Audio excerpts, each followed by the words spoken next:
Boa noite, irmãos. Quem puder, deixe as suas Bíblias abertas em Daniel capítulo 3, por favor. Nós vamos dar uma atenção especial no verso 14. Quem puder agora, vamos, em respeito e reverência ao culto, não mexer nos celulares, visto que se trata apenas de 20 minutos da palavra do Senhor. Os puritanos diziam que quando um homem sobe e interpreta corretamente o texto, debaixo do poder do Espírito Santo, é como se o próprio Cristo falasse à igreja. Então vamos respeitar o Espírito de Cristo entre nós. Irmãos, o grande desafio da igreja hoje, nessa sociedade pós-moderna, líquida, pluralista, é professar a sua fé em público. Porque o desejo de uma sociedade pluralista é que nenhuma instituição ou nenhum grupo professe algo que tenha valores absolutos.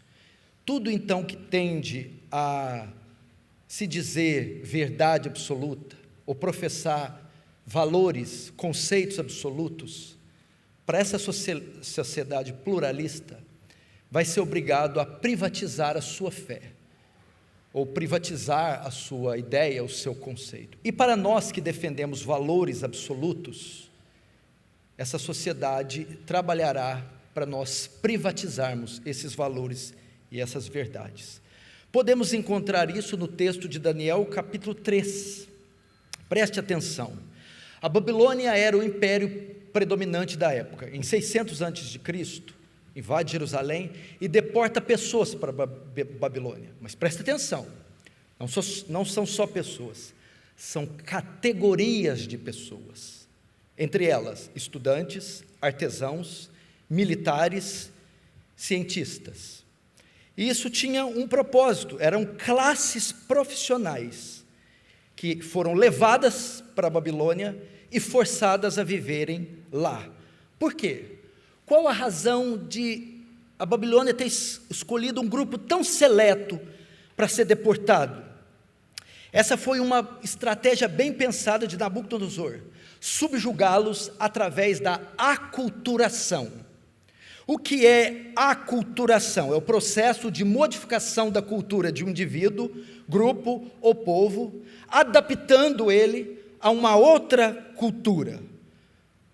Porque os babilônios sabiam que, mesmo depois de ter conquistado o povo, uma questão bem diferente era exilá-los de governá-los. Portanto, a estratégia de subjugá-los por meio da aculturação envolvia remover a resistência das nações conquistadas pela doutrinação das classes dominantes conquistadas, jovens, estudantes, artesãos, militares. Eles cresceriam na Babilônia e seriam influenciados por sua cultura, com um plano de que em 1 ou 2 gerações, eles assimilariam completamente seus costumes, éticas, valores e crenças. E, portanto, eles cresceriam e seriam influenciados pela cultura babilônica, perdendo assim a sua própria cultura, crenças, costumes e valores. E assim, não resistiriam às reivindicações do império. E dentre alguns desses deportados estavam Sadraque, Mesaque e Abidnego. E é essa história que eu vou tentar falar aqui rapidamente. No verso 14, se você puder abrir, está escrito assim, Daniel 3,14. Falou Nabucodonosor e lhes disse: é verdade, ó Sadraque, Mesaque e Abidnego, que vós não servi meus deuses, nem adorais a imagem de ouro que levantei. Até aí, presta atenção. Nabucodonosor construiu uma estátua enorme de 27 metros. E ela foi colocada numa praça pública, a praça principal da cidade. E ele colocou ao redor dessa estátua uma orquestra, de modo que quando fosse dado a ordem, todos que estivessem próximos da estátua, ou pelo menos avistando ela, ao som da orquestra, deveriam se curvar e adorar ela imediatamente. Ok? Agora, o que significa essa imagem? É interessante que essa imagem de Nabucodonosor, essa estátua, não recebeu nenhum nome, porque os babilônios, os deuses babilônios, tinham vários nomes, mas Nabucodonosor, ele não dá um nome específico para essa estátua. Mas nesse verso 14, ele nos dá uma dica do que essa estátua representa. O verso 14 diz: falou Nabucodonosor, é verdade, ó Sadraque, Mesaque e Abednego, que vós não servi meus deuses, nem adorais a imagem de ouro. Existe uma tradução melhor para o verso 14, no hebraico, nessa palavra nem. O melhor aqui não seria nem, mas pela. Então uma tradução melhor para o verso 14 seria assim: é verdade, ó Sadraque, Mesaque e Abednego, que vós não servi meus deuses, através de adorar a imagem de ouro que levantei. Vocês estão captando? Qual é o ponto aqui? Faz sentido, de modo que a imagem não representa um Deus, mas vários deuses, valores, crenças, essencialmente da cultura babilônica. Você, ao adorar a estátua de Nabucodonosor, estaria adorando vários deuses. Nabucodonosor sabia que a sua capital era multinacional, multiétnica, e era uma nação pluralista, havia pessoas de todas as partes do mundo, e de diferentes religiões que professavam fé em diferentes deuses vivendo ali. O que ele estava dizendo com isso, no tocante a Sadraque, Mesaque e Abednego, era assim, escute: eu não estou pedindo que você adore o seu Deus, no lugar do meu Deus. Eu só estou pedindo que você adore os deuses da Babilônia, em adição ao seu Deus. Em outras palavras, agora você vai entender, porque talvez ficou muito floreada. Eu não estou pedindo que você abandone a sua visão bíblica do aborto, casamento, recasamento, ou casamento de pessoas do mesmo sexo. Eu estou apenas pedindo que você concorde, e até mesmo participe da nossa redefinição desses temas. Ou você será acusado de crimes de ódio e uma violação dos direitos civis. Agora você entendeu, né? Ninguém teria problema com o governo se não afirmasse a exclusividade da sua fé, do seu Deus. Ou seja, numa sociedade pluralista, para você conviver em paz, você deve privatizar a sua fé, se esta for exclusiva, e adotar o pluralismo como sistema de vida. Veja onde eu estou querendo chegar. Uriel, pastor Felipe, no privado, você poderia adorar o Deus de Israel, mas em público, os outros deuses representados pela estátua. De modo que os valores e a maneira como você vive devem ser como todos os outros, como o Estado, ou eu não sei citar, porque eu não sou assim, um homem de muita expressão intelectual, establishment. Como o Estado determina. Vocês estão percebendo que isso está acontecendo em nossa geração? Essa sociedade pluralista, onde não há verdades absolutas, onde a verdade é relativizada, e nós estamos assistindo à morte da verdade, e todo aquele que quer processar uma verdade absoluta, vai ser coagido, ou ameaçado, a privatizar sua fé. E isso é o que toda a sociedade pluralista diz: você pode professar sua fé no privado, mas no público, não. Essa é a estratégia de Satanás para essa sociedade moderna. Através da aculturação, forçar eu e você, a igreja, se calar e a privatizar a sua fé. Sabe o que é o nosso problema? O nosso problema é com a língua portuguesa. Você vai para a cadeia por causa do português. Por que Jesus, quando disse em João capítulo 14, eu sou o caminho, a verdade e a vida, o problema está no artigo definido o. Se Jesus tivesse usado o artigo definido eu sou um caminho, como os demais da sociedade pluralista, não teríamos problema. Mas ao afirmar eu sou o único caminho, aí é que está o problema. Por isso que muitos teólogos, seduzidos pelo pluralismo, estão querendo reinterpretar, atualizar a Bíblia, para que eles concordem com o Estado. Agora, como vencer isso? Como não privatizar a fé? Como expor a nossa fé numa sociedade pós-moderna, líquida, plural? Qual foi a postura deles? O verso 14, Nabucodonosor diz: é verdade, Sadraque, Mesaque e Abednego, que vós não servi a meus deuses, nem adorais a imagem de ouro que levantei. Escute, quem são esses homens aqui? Sadraque, Mesaque e Abednego. Eles não eram anônimos, eles não estavam vivendo isolados do contexto social, político, econômico da Babilônia. Eles estavam profundamente envolvidos na cultura babilônica.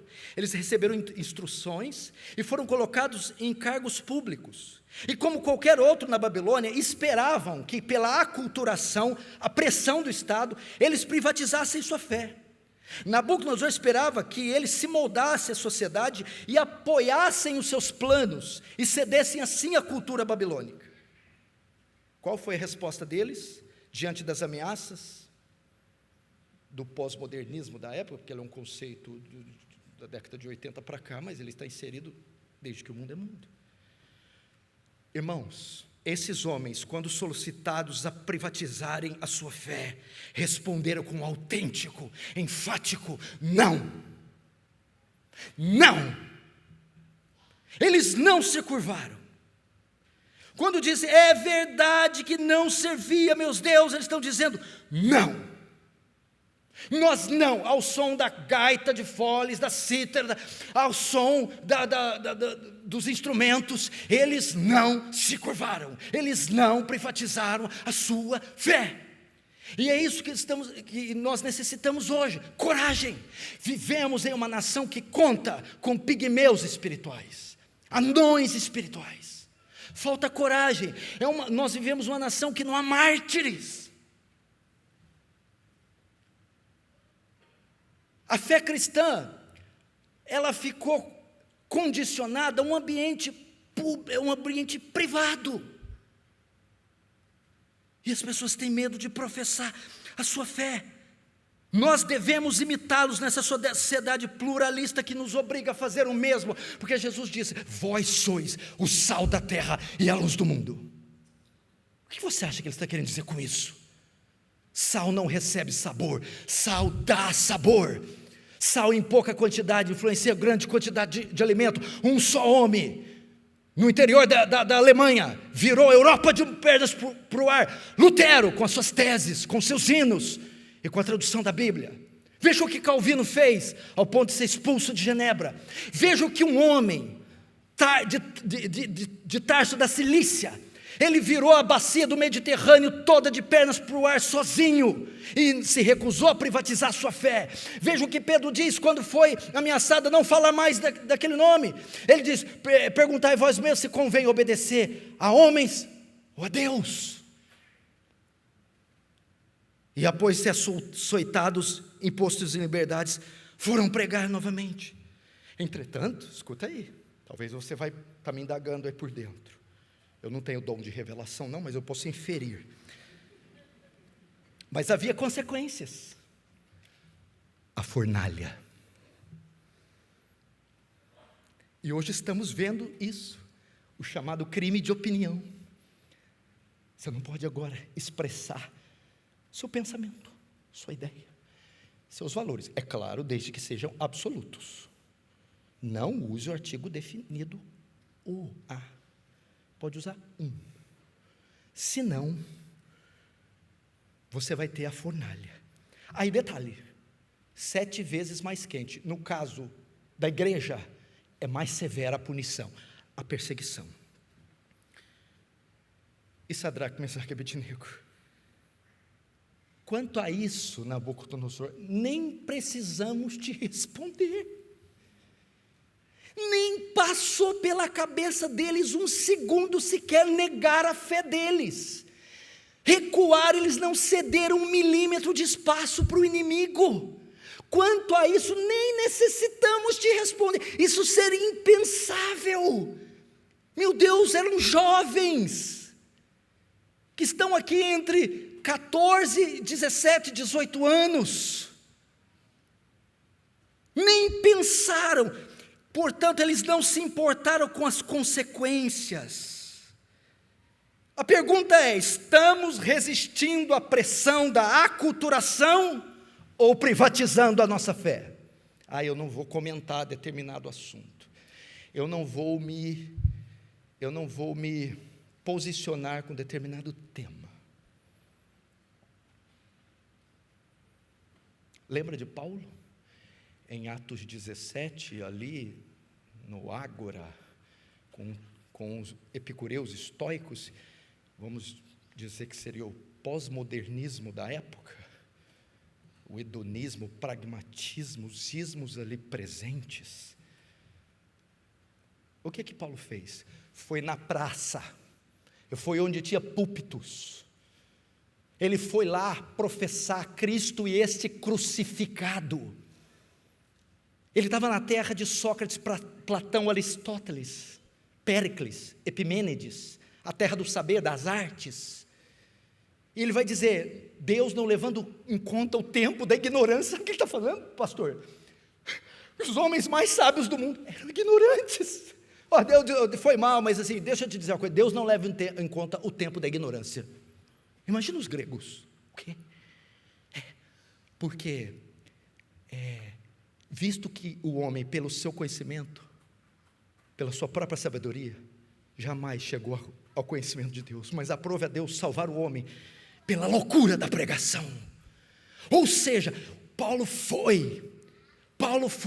saiu além das quatro paredes, foi nos ambientes onde temas e debates que contrariam a nossa fé estavam sendo ali debatidos, e ele foi ali professar sua fé em público. O que devemos fazer? Irmãos, precisamos reafirmar novamente que existe sim verdades absolutas. Temos que reafirmar que existe sim certo e errado, que existe sim o bem e o mal, e que Cristo é a verdade, e que a palavra de Deus é a verdade. Reafirmar nossos valores e verdades absolutas, e mostrar para essa sociedade pluralista, hedonista, pragmática, relativista, que Jesus Cristo é a verdade, e que a verdade está toda contida no Evangelho, ou como diz Lutero, no Santíssimo Evangelho da graça e da glória do Senhor Jesus Cristo.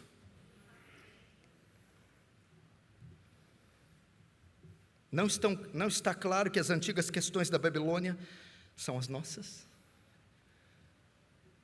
Quanto tempo eu tenho aqui? Você está forçando eu privatizar minha fé. Viu? Claro que é pluralista, viu? Isso aqui está a mando do establishment, né? Como é que... Irmãos, eu termino com isso. Escute. A fé será privatizada se as relações públicas forem mais importantes que os princípios bíblicos. A fé será privatizada se estivermos determinados a não suportar nenhuma dificuldade como soldados de Cristo. A fé será privatizada se tivermos desprezo pela exclusividade e pelos valores absolutos. E por fim, da onde eles tiraram tal convicção?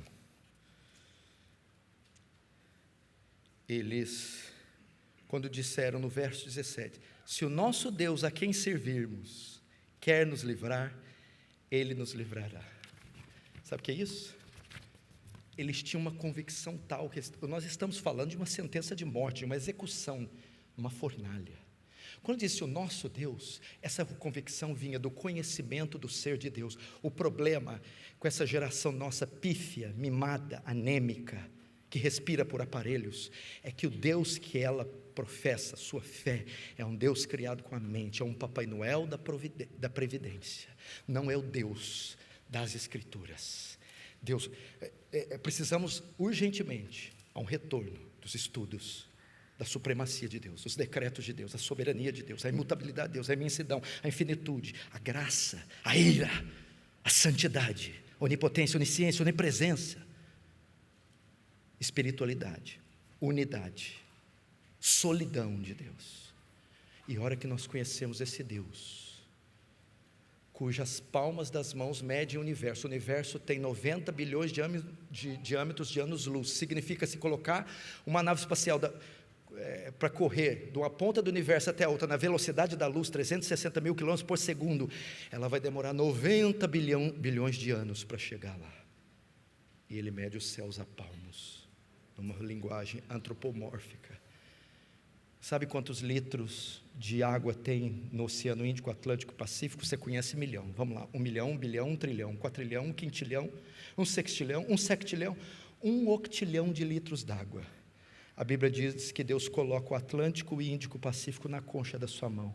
Um dia eu estava preparando esse sermão, enquanto a torneira da pia da minha sala, onde tem um banheiro, estava pingando. Eu estudando, olhando para a concha e para a torneira, eureka!